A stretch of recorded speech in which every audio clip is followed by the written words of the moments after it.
Dear students, welcome to Indian Academy Degree College Autonomous. I am Professor Surya, Director of Academic Excellence. Today, we are going to talk about an important financial statement called cash flow statement.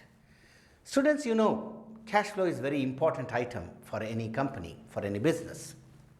When I say financial statements, there are basically 5 financial statements that any company, listed company I am talking about, has. Number 1, statement of comprehensive income. This statement deals with the income earned during a particular financial period and expenses incurred during that period. When it comes to statement of financial position, number 2, it shows the position of a company in terms of the assets it owns and liability it owes. Similarly, we have a third important financial statement called cash flow statement. Of course, the fourth one is statement of changes in equity, and fifth one is notes to the financial statement. All these put together is called statements, financial statements. Now coming to cash flow statements. Cash flow statements are very important financial statements that any company prepares. Now the question is, why do we have to prepare a cash flow statement? Interesting, isn't it? So cash flow statements are prepared because there are certain cash inflows but not necessarily income. For example, just think, when we take loan from bank, cash flows into the business, isn't that right? Yes, it flows into the business, but that is not the income that we earn. It's not an income earned. So, but it has to be recorded somewhere. So therefore, you cannot show loans borrowed, although there is a cash inflow into the business, as an income in the statement of comprehensive income.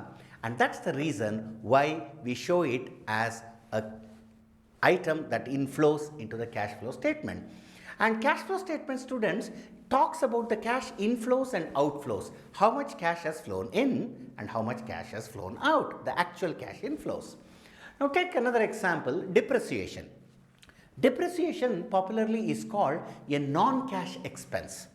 Why it is a non-cash expense? We show it as an expense, we claim it as an expense for the tax purposes. You show depreciation on machinery, you show depreciation on plant, you show depreciation on motor vehicles, etc. Now, you can claim depreciation, to that extent your profit reduces and therefore tax reduces. Whereas, actually are we going to pay someone? No, we are not going to pay anybody else. So, although we show it as an expense, but necessarily it does not result in the cash outflow. Therefore, it is an expense, but does not necessarily result in the cash outflow. Therefore, we are not going to record it in the cash outflow as in cash flow statement. Okay, those are the examples of what and why we need a cash flow statement, because we have some incomes which are received, but this results in a cash inflow but not necessarily an income. Similarly, we have some expenses but they are not necessarily cash outflow, they do not result in cash outflow, that's what I mean.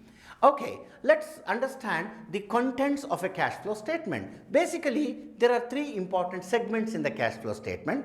Number 1, operating cash flows. This talks about the core business, what the business is. For example, you take the example of a college like Indian Academy. Now we have the main income coming from students' fees or research consultancies, etc. And what are the main expenses? Salary to the people, staff, teaching and non-teaching. So that forms to be the core part of our business. So whatever money that is raised as an inflow or whatever is incurred as expense, as an outflow, related to our core business activity, which is the focal point for any business, is recorded under operating cash flow. That is our core business activity. Comes the next one is investing activities. Obviously, any business has its own investment. We buy machinery, we sell machinery, we buy buildings, we sell buildings, we buy vehicles and we sell vehicles.